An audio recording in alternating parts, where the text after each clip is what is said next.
Hare Krishna, welcome you all to the virtual Sunday Feast lecture at ISKCON New York City.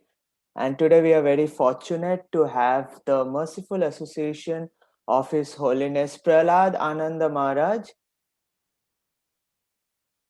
So Maharaj is joining us from Europe, and he is giving a lecture today on purpose-centered life. So let me give you a small introduction of Maharaj. So Maharaj joined ISKCON in 1968 as a student at the SUNY or the State University of New York, Buffalo.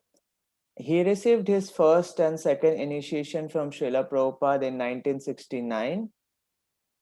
And in 1969, he moved to the Buffalo Temple where he was made a treasurer and head pujari and worshipped Lord Jagannath, Baldev and Subhadra Devi.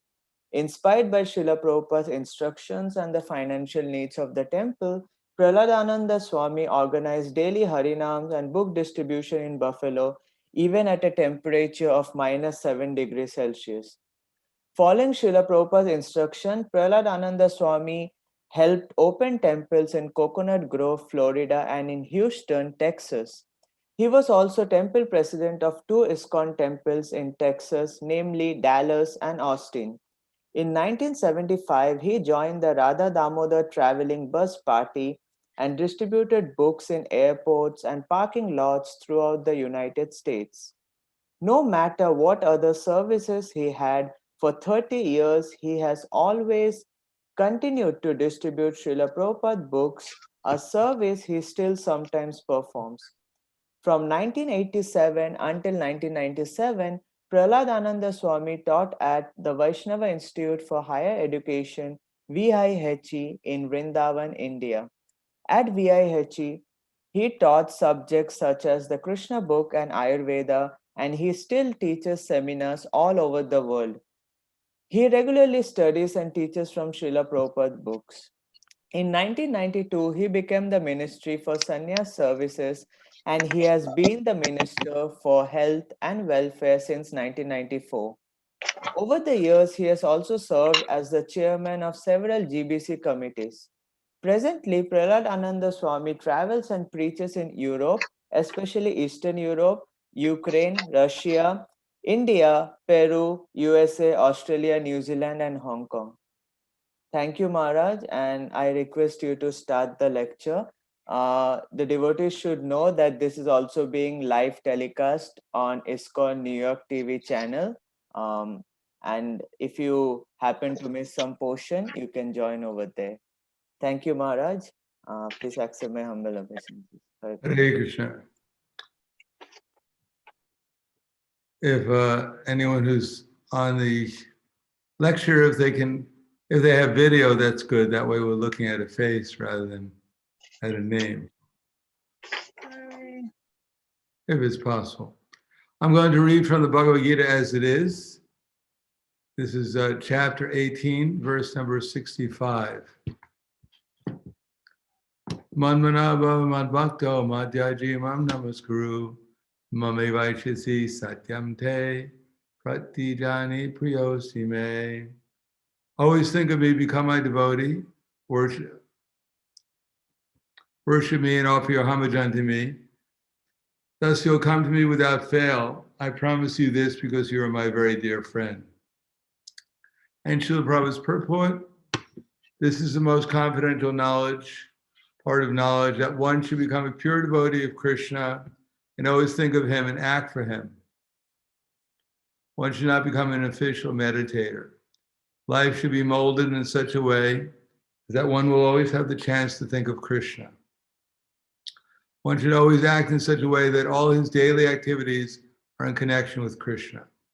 He should arrange his life in such a way that throughout the 24 hours, he cannot but think of Krishna. And the Lord's promise is that anyone who's in such pure Krishna consciousness will certainly return to the abode of Krishna, where he will be engaged in the association of Krishna face to face. This most confidential part of knowledge is spoken to Arjuna because he is a dear friend of Krishna. Anyone who follows the path of Arjuna can become a dear friend of Krishna, attain the same perfection as Arjuna. These words stress that one should concentrate his mind upon Krishna, the very form with two hands, carrying a flute, the bluish boy with a beautiful face and peacock feathers in his hair. These are the descriptions of Krishna found in the Brahma Samhita and other literatures. One should fix his mind on this original form of Godhead, Krishna. One should not even divert his attention to other forms of the Lord. The Lord has multiple forms as Vishnu, Narayan, etc. But a devotee should concentrate his mind on the form that was present before Arjuna. Concentration of the mind on the form of Krishna constitutes the most confidential part of knowledge. This is disclosed to Arjuna, because Arjuna is the most dear friend of Krishna's. So the verse again, Manmana bhava madbhakto madhyaji mam namaskuru mame vaishasi satyam te pratijani priyosi me. Always think of me, become my devotee, worship me and offer your homage unto me. The result is that you'll come to me without fail. I promise you this because you are my very dear friend.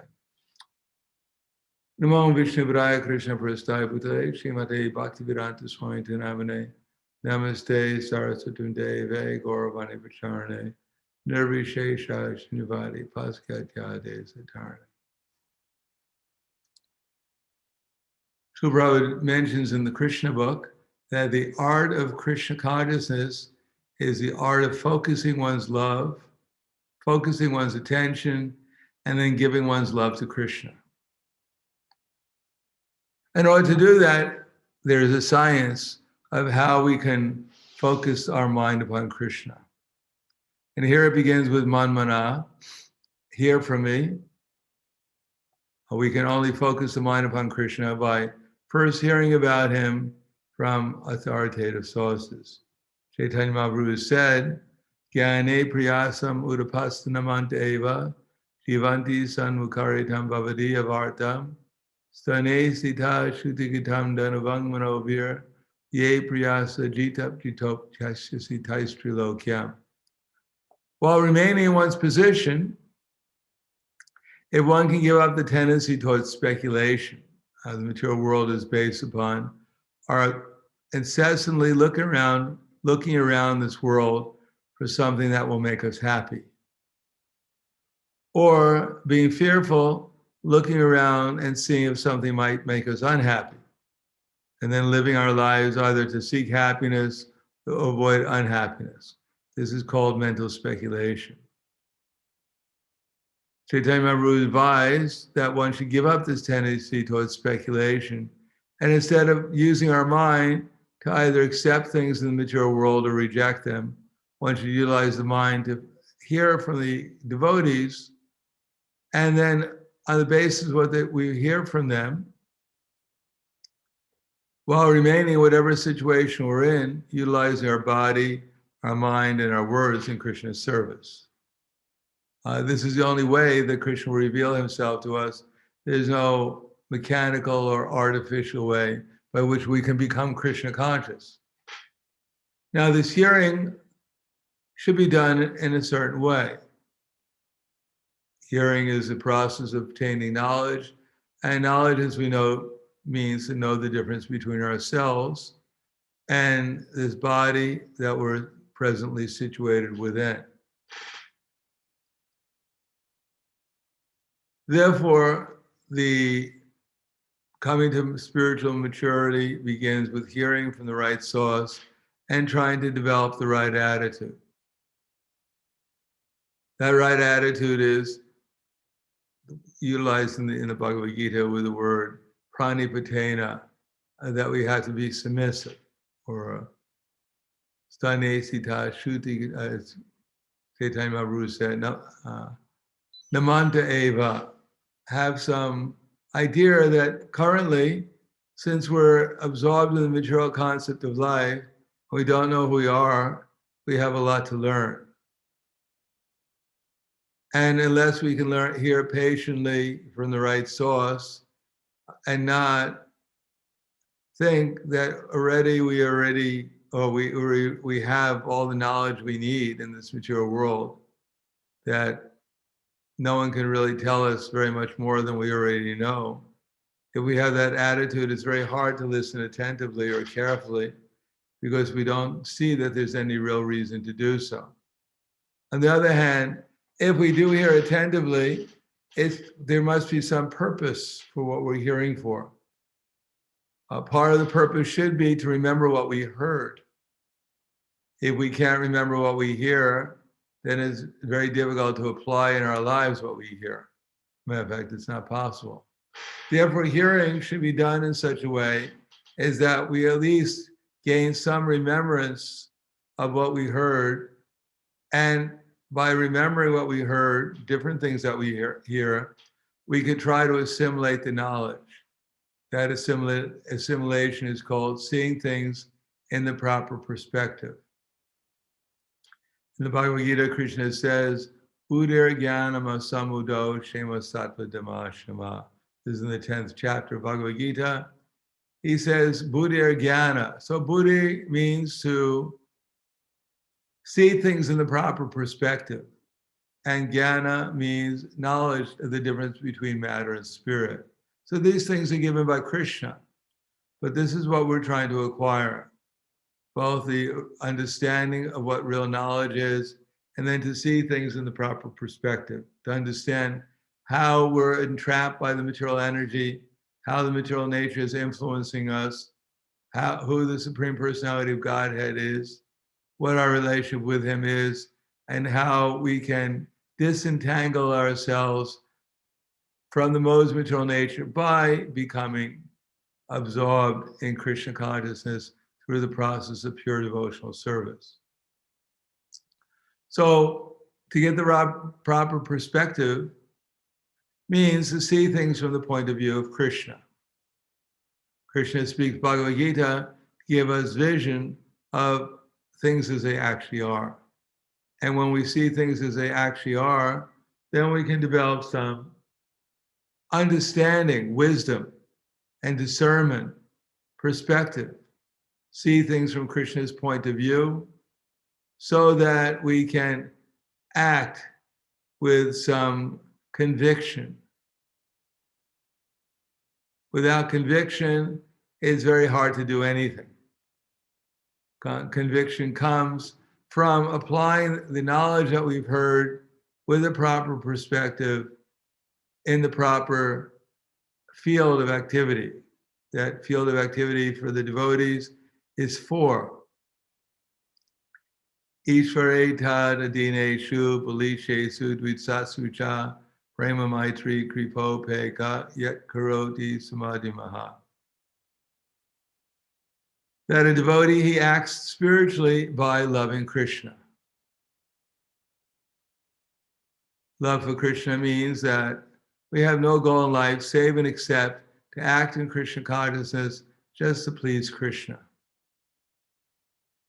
Just like the gopis in Vrindavan, they had no other purpose in existence other than to make Krishna happy. Anything else other than trying to make Krishna happy is considered to be a waste of time. Chaitanya Mahaprabhu has told us that the most important thing for us to do, the most important part of devotional service, is not only to chant Hare Krishna, which is the process in this age, but also to distribute Krishna consciousness to others. He gave us the instruction, that whoever we meet, we should try to tell them about Krishna. And in that way become a guru and try to deliver the world. Yari deka kari taha, yari deka tari kaha Krishna upadesh, amara agai guruhana tari desh. Whoever we meet, our vision should be, our perspective should be, that this person I'm seeing, this person I'm talking to, is actually Krishna's eternal servant. And I'm also Krishna's eternal servant. By good fortune, I've come in contact with Krishna, and his representatives in disciple succession. And now I have a service to do. And that service is to try to help the spiritual soul understand his relationship or her relationship with Krishna and what they can do to make progress in reviving that relationship. That's the only business of a devotee who's engaged in the mission of Chaitanya Mahaprabhu, somehow or another to help the conditioned souls understand who they are, who Krishna is, what their relation with Krishna is, and how they can act in such a way with their body, mind, and words in order to gradually revive that eternal relationship with Krishna, to become conscious of it. So without doing that, without having the proper perspective, then our hearts will be hard, will be blind and dull. As Krishna says in the Bhagavad Gita, Yari utkramantam siddhim vapi bhunjana bhagunanvita vimuro nana pashanti jnana chakshusha. The foolish cannot understand how the living entity quits his body, nor can they understand how what kind of body enjoys under the spell of the modes of nature. But those whose eyes are trained with knowledge can see all this clearly. This is the month of Kartik, and so in this month, our Damodar pastime actually begins in the heavenly planets with Nalakuvara and Nalakuvara and Manigriva, two sons of Kuvara, who were bathing in the Manakindi Ganges and were intoxicated. And because they were intoxicated, they could not understand their actual position, to the extent that although they were enjoying in the Mandakini river, it was apsaras, when Narayana Muni came, they did not have the proper perspective. They didn't even have the decency to put clothes on their body, and therefore they were cursed by the mercy of Narayana Muni to become trees in Vrindavan, where they learned tolerance. One of the advantages of becoming a tree is that you learn to become tolerant. In Bhagavad Gita, Krishna says we're all eternal, but we also have to learn tolerance. Matra sparshas tukontiya, shitochna sukadukada, agama paino nityas, tam titikshas vabharata. The material world means that we're not tolerant, and what we're most, as Prahladananda said, then in this world, there's no enemy except for the uncontrolled mind. The thing we're most intolerant of is our minds. That we become very much affected by what our attachments that come through our minds and our aversions that go through our minds. And therefore we become absorbed in material conceptions and experience material emotions and material conceptions of life. Therefore, Lord Brahma, our original Adi Guru, he became self-realized. His austerity was to tolerate his mind, tapa. And instead of focusing his mind on mundane subject matters, he focused his mind on the name, form, quality, and pastimes of Krishna, and became enlightened in Krishna consciousness. So similarly, we're trying to love Krishna, and that love for Krishna means to focus our minds and our attention and to give our love to Krishna. Now, of course, Nalakuvara and Manigriva, they were in the form of trees, but they lived in Vrindavan and saw the pastimes of Krishna there. And therefore, they became devotees of Krishna. And so when Krishna liberated them by bringing the mortar, the grinding mortar between them and knocking them down as trees, the two sons of Kuvara, Nalakuvara and Manigriva, they became liberated and became pure devotees of Krishna. So that perspective we have to see, that our human form of life is meant primarily to love Krishna Ishvara Prem. And by loving Krishna, we make Krishna the center in our relationship with the devotees. And therefore, in the 6 loving exchanges with the devotees, as Srila Rupa Goswami mentions in the Nectar of Devotion, we try to exchange loving feelings with the devotees. We try to give them either Tushanti or Ramanti, talking about Krishna and explaining about Krishna, engaging people in devotional service, has the effect of either giving people satisfaction if they're becoming purified from the modes of nature, or Ramanti, genuine spiritual ecstasy, if they're already on the spiritual platform. So for Krishna, there's prema, and for the devotees, there's maitri. Learning how to exchange the 6 loving exchanges of the devotees, offering gifts in charity and accepting charitable gifts, revealing one's mind and confidence and inquiring confidentially, accepting prasad and offering prasad. These are the 6 loving exchanges. And they should be exchanged appropriately. For those who are more advanced than we are, we learn from them how to become a better devotee, how to become more stable and enthusiastic in pure devotional service. For those who are on the same level as us, we try to cooperate with them in developing each other's Krishna consciousness and giving that knowledge and that Krishna consciousness to others who are innocent. And for those who are atheistic, who are against Krishna, the art is to learn how to ignore them. If we cannot convince them about Krishna consciousness, then we should try to detach ourselves from their association. So to see things, to gain knowledge from these Prabhupada's books, to try to see them in the proper perspective, apply them with conviction in these skills, especially the skill of developing spiritual relationships with Krishna, the devotees, the innocent and the non-devotees. This will develop within us character.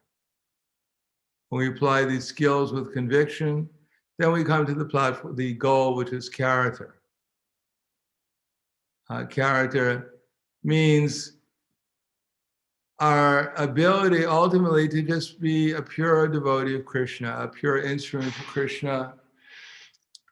And as Krishna says in the Bhagavad Gita, Tasmatsara Veshu Kaleshu, Mam Anusmara Yujacha, Mayarpita Mano Buddhira, Mame Vaishati Samshaya. You should think of me as in the form of Krishna or Arjuna, and at the same time carry out your prescribed duty of fighting. With your mind and intelligence fixed on me and everything engaged in me, you'll attain to me without any doubt. So in order to do that, by gaining knowledge and putting it in the proper perspective, applying it with conviction and the skills of transcendental relationships, one comes to the platform of character by absorption of the mind and of the activities in Krishna's service. That is the purpose of the Krishna consciousness movement. Just like Nalakuvara and Manigriva, they were demigods, great leaders in the demigod society, sons of the treasurer of the demigod. But because they didn't have the proper character, Krishna had to purify them, or Narada Muni purified them by putting them into a situation which was not pleasant, but which they were able to learn gradually patience and tolerance of material desires. Similarly, to develop character, Krishna will not always put us into the most pleasant situation. Just like the present situation in the world due to whether this pandemic or other political situations is not necessarily very pleasant, but if a devotee takes it in the right perspective, in the right way, then the result is that one can learn tolerance. And tolerance is not in itself the ultimate quality, but the tolerance so that we can peacefully and without deviation fix the mind upon Krishna. On the other hand, if one fixes the mind upon Krishna without deviation, then tolerance is automatically included. Just like Srila Prabhupada, when he went to Vrindavan in 1975, before the Krishna Balaram temple was created. At that time, the devotees there who were in charge of the construction, Gurunanava Prabhu and Saravi Maharaj, were telling Prabhupada that the temple in Vrindavan was also almost complete. And so Prabhupada decided to invite very prominent people from India, the government, the prime minister, the chief ministers in different provinces, especially Uttar Pradesh, to come and be present at the installation of Krishna, Balaram, Radhashama Sundar, and Gaur Nitai. And Prabhupada invited all the temple presidents throughout the world to come to Vrindavan on that auspicious occasion. Prabhupada being convinced that in Gaur-Purnima 1975, the temple would be ready and they could install the deities, send out invitations all over the world for devotees to come. Prabhupada went a little earlier in January of 75 to make sure that all the preparations for the temple were ready. But when he got there, all he saw was a construction site, sandbags of cement. There wasn't even a wall. The only wall existing was the wall, 4 walls for his present house. So Prabhupada was furious. So many invitations were sent to so many prominent people, devotees from around the world who bought airplane tickets to fly to Vrindavan for the installation of Krishna Balaram. And there was nothing. There was only sandbags for cement. So Prabhupada was so furious, he said, who has done this? And for 45 minutes, an hour, Prabhupada had become Yamaraj. Devotees were hiding behind the cement bags, afraid that if Prabhupada cast his eyes upon them, they'd be burnt and sent to the planet, to the abode of Yamaraj. So that went on for some time. And then Prabhupada went to his quarters, which were not even finished, sat down on some pillows. And the devotees were afraid to approach him, just like the demigods were afraid to approach Lord Nrsingadev after Lord Nrsingadev had killed Hiranyakashipu. Still, some devotee had to ask Prabhupada something, and when he came and he saw Prabhupada, and he was expecting Prabhupada to be in the same furious state of consciousness. But Prabhupada was completely pacified, completely still and calm, completely transcendental. So the devotee was quite surprised. And he asked Prabhupada, he said, 5 minutes ago, you were quite furious. No one could even approach you out of fear that you would burn them with your fury. But now you appear to be completely calm, peaceful, and transcendental. How is that possible? So Prabhupada said, a devotee, he's like someone deep into an ocean. When one is deep into the ocean, one is not disturbed by the apparent things that are going on the surface of the ocean.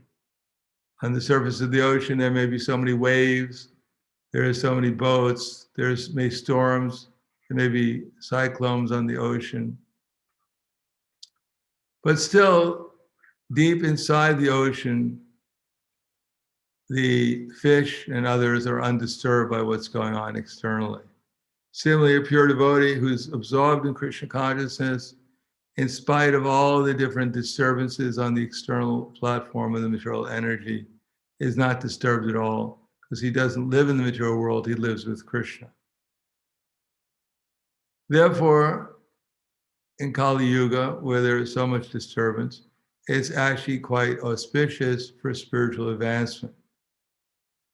If one can see things in the proper way, as it said, Tatenu kampam susamikshamano punjana evatma kritam vipakam vidvagvapuvir vidajanamaste Jiveta Sanbhukti Sade Sadayabha. Tate Nukampam. Actually, what we're looking for is Krishna's compassion. Krishna will not be compassionate simply by our living a peaceful life without any disturbance. Just like the Pandavas, they were so powerful, they were so opulent, they had such a great ancestry, they were sons of the demigods and rulers of the world, and yet their life was full of problems. Queen Kundi prays, Vishan Mahagne Purushara Darshana. Bhima was fed poison. His own relatives tried to kill him. They gave him a cake, and Bhima was known as Rikadar. He had a wolf belly. He'd eat anything. Therefore, he ate the whole cake, huge cake, but it was made out of Kalakuta poison. And they're expecting him to die immediately, the Kauravas. But Bhima only felt a little tired. And he said, well, I should take some rest. I feel a little tired after eating all that cake. So the Kauravas said, oh, that's perfectly normal to feel tired after eating. So why don't you sit down and rest for a while? So he lay down to rest. They picked him up. They brought him to a lake full of poisonous serpents and threw him into the lake, hoping that the poisonous serpents would finish him off if the cake didn't already kill him. Being bitten by the snakes, Bhima regained consciousness because the venom from the snakes counteracted the Kalakuta poison. And then he was brought by servants of Varuna to the abode of Varuna, where he was giving nectar, which made him many times stronger than he already was. Similarly, Queen Kunti prays, Vishan Mahagne Purushara Darashana. The Pandavas were put into a house of black, and that house was put on fire, trying to kill the Pandavas in that way. Fortunately, they escaped at night through a tunnel they had built on the advice of Vidura. Still, after getting out of the tunnel on the other side, far away from the house and Varanata, they were greeted by a Rakshasa who was hungry, and it was supper time, and he thought, how fortunate, Krishna is so kind. He sent 5 nice big men and a woman for my Sunday feast.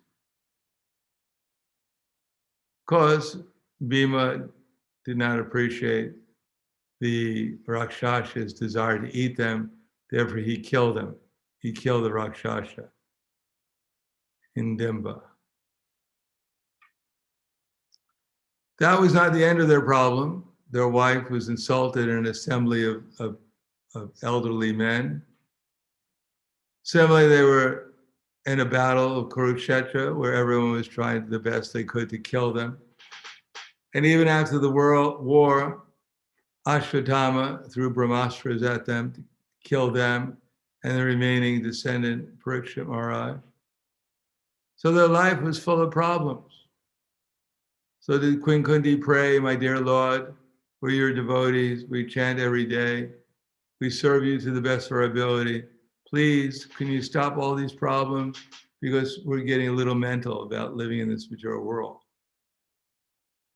No, she prayed, Vipadak Shantu Takshasvat, Tatra Tatra Jagat Guru, Bhavata Darshanam Nyasyat Apana Bhavadarshana. Queen Kunti was praying for more and more problems because she was so trained that when problems came, she took shelter of Krishna. And therefore she said, because we're becoming more and more absorbed in consciousness of Krishna while we're going through these problems, therefore, ultimately, when we're fully conscious of Krishna, we'll no longer see repeated birth and death. So she didn't see the problems as problems. She saw them as opportunities to become conscious of Krishna, and therefore she and the Pandavas came to the highest platform of Krishna consciousness. On the other hand, those who are trying to seek after material opulence, often what happens is that they become more and more absorbed in material consciousness. Therefore, Queen Kunti prays, Janmaishwarya, Shuta Shibira, Edamanak Madakpaman, Naivahat Yavadatumva, Tvam Akinchana Gochara. That anyone who's intoxicated, seeking after high birth, material wealth, personal beauty, or material education, they cannot chant your name with any kind of feeling. Already in this material world, all of us were in the material concept of life, and therefore we're intoxicated by the material energy. But if one seeks after more and more material comfort, more and more material conveniences, more and more material opulence, then the result of simply being intoxicated, one becomes mad, crazy, mada. And an intoxicated, crazy person cannot chant Krishna's holy name with feeling. And if we cannot chant Krishna's holy name with feeling, then one must take, again, repeated birth and death. Therefore, Krishna is much more interested in our developing our character than in our material comfort. To develop character, often Krishna puts us in circumstances which are the very opposite of what we'd want. If we want to develop loving relationships with people, then often Krishna puts us in a situation where we're faced with having to associate with devotees or persons who are not so loving, in order to inspire us to develop our own loving qualities. To develop tolerance, sometimes Krishna puts us into what appears to be an intolerable situation. To develop peace, he puts us into chaos, like Prahlad Maharaj. Prahlad Maharaj was a little boy, only 5 years old. He had the highest quality. He was the friend of everyone.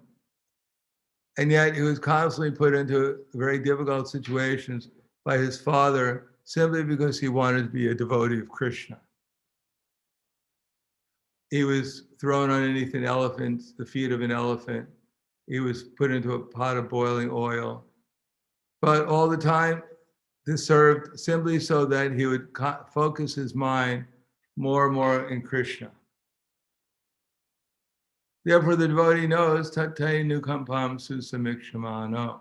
Su means to see things nicely. Su means amply, full, to see things in the fullest perspective. And Iksha means to see with the eyes. And Mana, the mind. So when we can see things fully, then our mind will become pacified. Will become Krishna conscious. And we'll know that whatever situation we're put into is by the mercy of Krishna. And Krishna is putting us in these situations just so that we can develop tolerance, just so that in all circumstance we can take shelter of Krishna.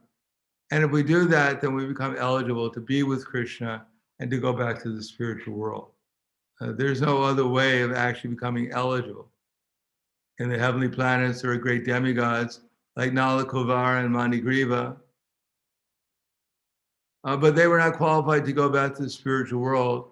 As a matter of fact, they were simply getting themselves into more and more difficulty, because demigods, generally speaking, do not acquire karma, but they're simply living out the results of their previous pious activities. Still, living in the heavenly planets is a waste of time if one is not actually deepening one's Krishna consciousness. One is destined to come back to this planetary system, the earthly planetary systems, in order to, again, acquire more and more karma due to work. Therefore, if one is fortunate enough to be put into a situation where he not only is facing difficulties, but he is trying to utilize, he goes on with his devotional service in spite of those difficulties. Then he makes progress to become gradually eligible to actually become an eternal servant of Krishna. So we should know that the purpose of this human form of life is to prepare ourselves to develop the character of a pure devotee. In order to do that, we have to first of all acquire knowledge. Therefore, Prabhupada has given us this literature, these books, and our business should be to hear and chant about Krishna and the association of devotees on the basis of these books that Srila Prabhupada has given us. Then we help each other see them in the proper perspective so that we can, with conviction, due to our experience of applying them within our lives, develop loving exchanges with the devotees and therefore become skillful in transcendental relationships. We can see things with transcendental discrimination, and we can act with transcendental expertise in the loving service of our Krishna and his representatives, the acharyas in our disciple succession. So we should know, according to one philosopher, that if we sow a thought, if we become attached to a thought, then we'll reap an act. And if we reap an act, then if we sow an act, then we'll create a habit. And if we sow a habit, we'll create a character. And according to our character, we'll create our destiny. So there's a logical order. If we follow that logical order in developing our transcendental relation with Krishna, developing our transcendental knowledge and expertise, then gradually we'll reach the transcendental destination. So I'll stop there and I'll ask if anyone has any questions. Thank you, Maharaj, for your wonderful class. So if anyone has any question, you can either raise your hand or unmute yourself or type in the chat box and I'll unmute you or communicate your question to Maharaj.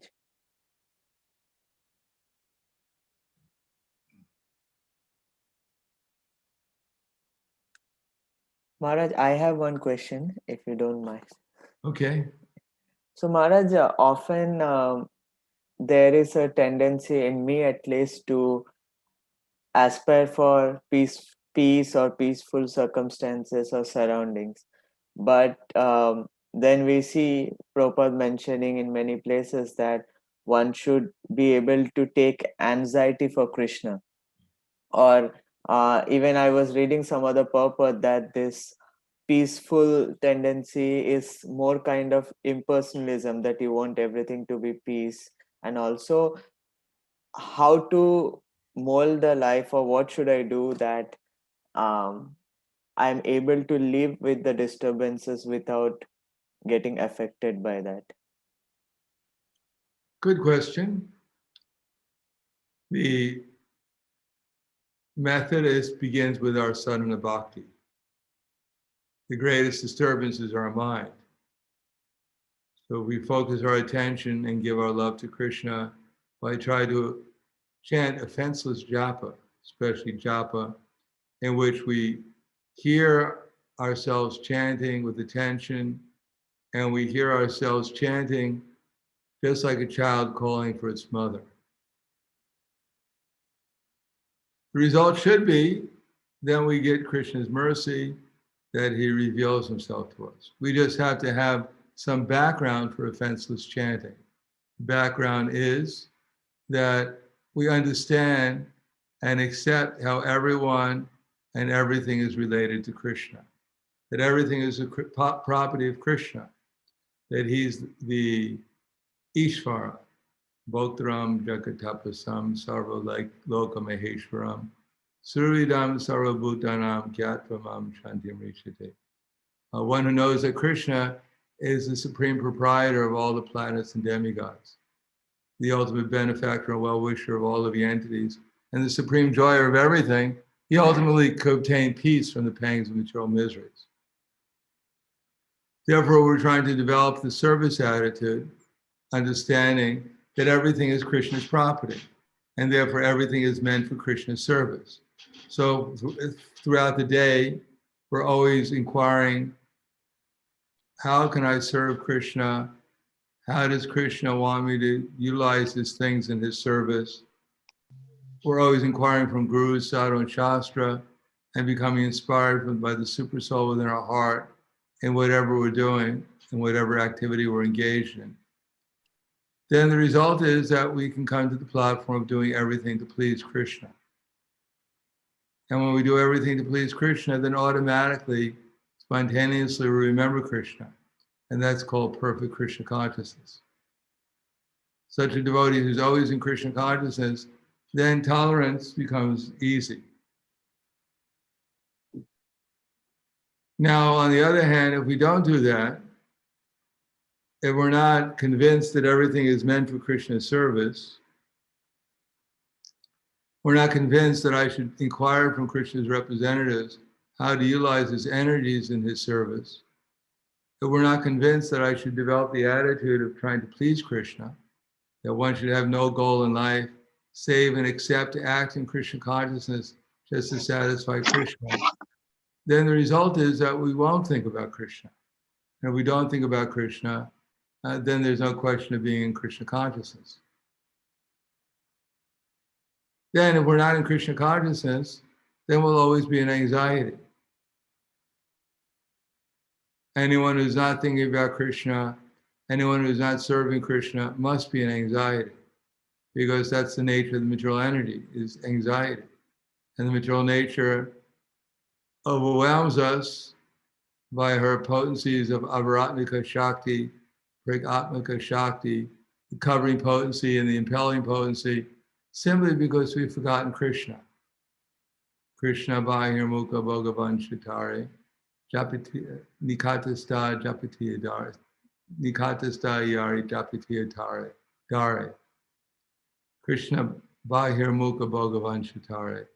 Maya, as soon as we turn our face away from Krishna, Krishna bahirmukha, bhagavan chitare, and have even the slightest desire to enjoy in the material world, then Maya, who's standing right next to us, nikatasta Maya, then she puts us into material consciousness, which means anxiety. There's no question of being peaceful in the material world. The only question is how much we're willing to do to get out of our material concept of life, so that we can actually become peaceful. No one in the material world is peaceful. People may be dull. We may think a rock is peaceful, but that's not the purpose of life, is to become like a rock. It's to wake up our original nature. And for that, it may require some initial opportunity to challenge our complacency, challenge our material desires, and put ourselves in a circumstance where Krishna will help us enter into another platform of experience where we can experience and see things in a different way and experience a different platform of consciousness where we're not caught up in trying to exploit the material world or enjoy it for ourselves, but instead we're trying to utilize the material world for Krishna's enjoyment, according to Krishna's directions. Only in that state can actually one find peace. Thank you, Maharaj. It was very nice explanation. Mother Athena can now ask her question. Hare Krishna Maharaj.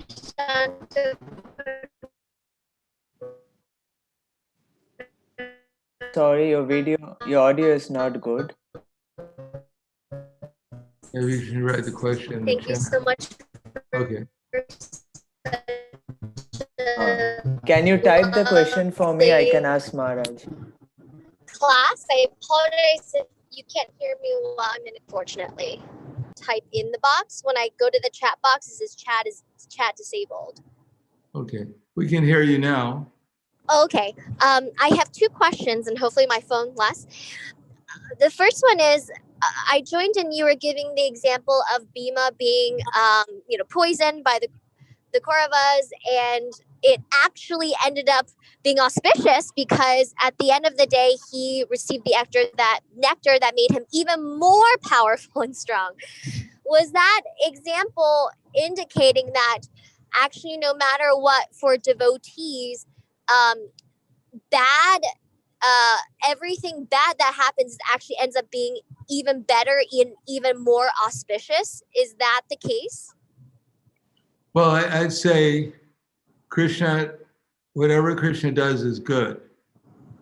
And therefore, if we take it in the right way, everything that happens to us will be transcendently auspicious. From the material point of view, it may not be so auspicious. Just like Jatayu was guarding Sita in the forest. But when Ram and Lakshman were lured away in order to chase after Marichi in the form of a deer, then Ravana came and kidnapped Sita. At that time, her guardian, who was Jatayu, fought against Ravana. Ravana was extremely powerful, and he killed Jatayu. That would be considered by a materialist to be quite unfortunate, but Jatayu got the mercy of even having, at his last moments, Lord Ramachandra embracing him.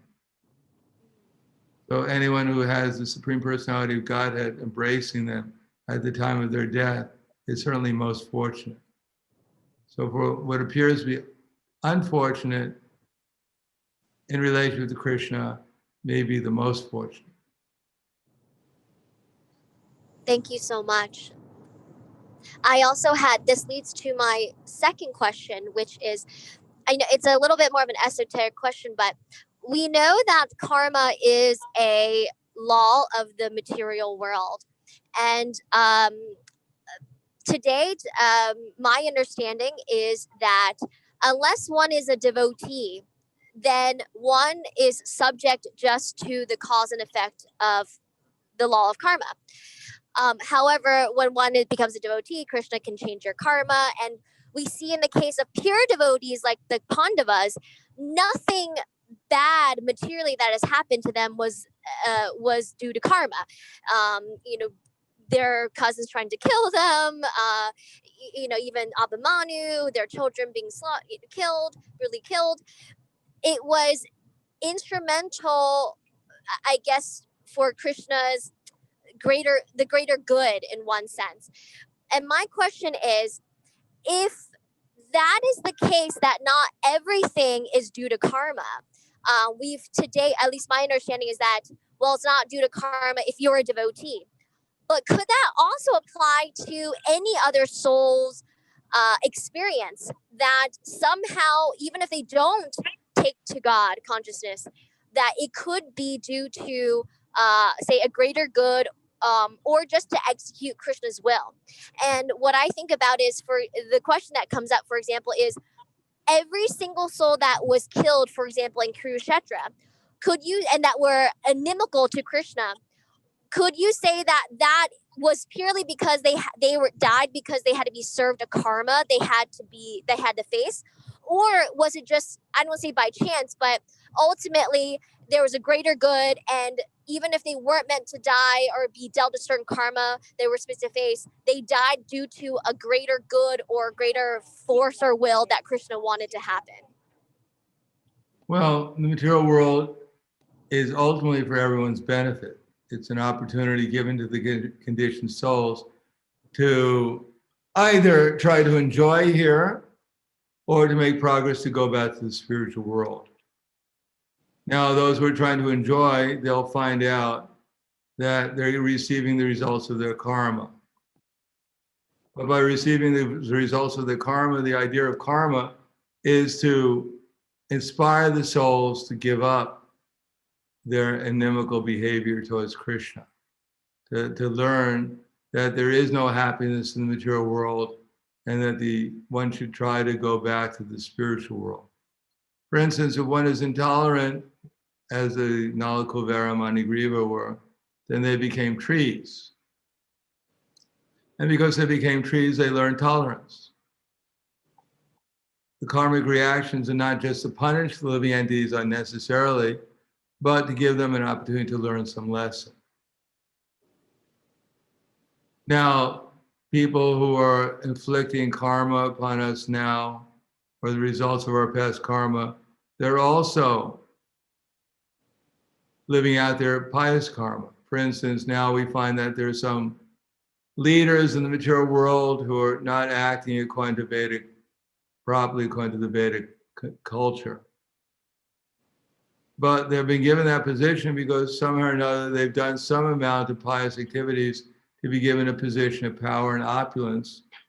They may be misusing it now, and therefore in the future they'll have to get the results of misusing their position. But they were given that position because of acting favorably in some way in the past. Now in the future, when they have to suffer, then they'll learn the lesson that you should not misuse your position of power and opulence for materialistic reasons.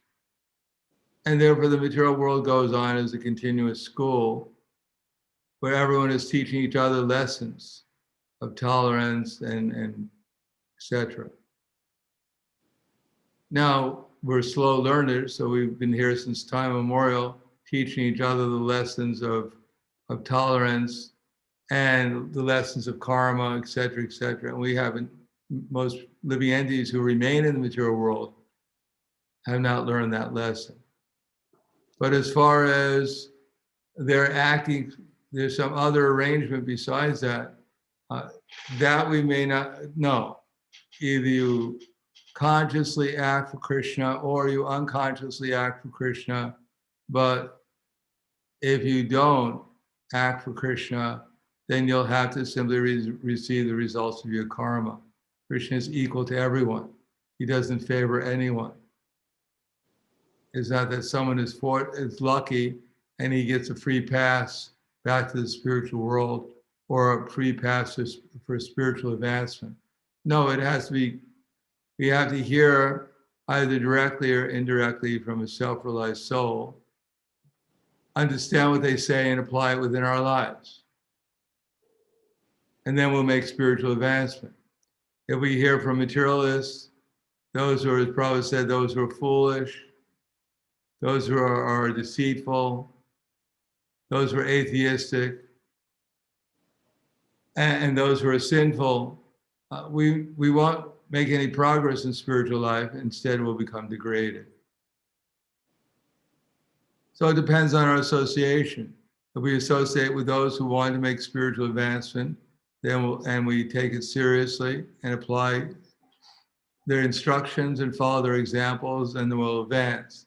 And if we associate with materialists who are foolish, or sinful, or deceitful and atheistic, then we won't advance, we'll become degraded. That's the nature of the material energy.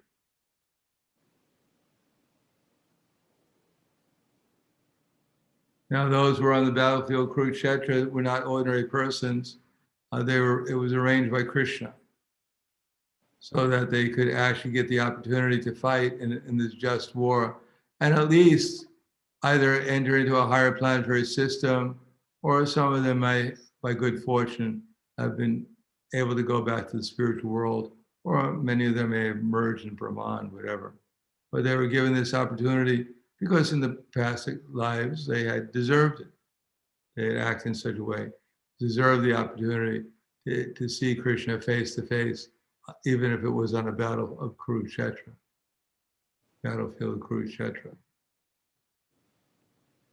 So I think we can stop there. Thank you very much. Thank you, Maharaj, so much for your wonderful lecture.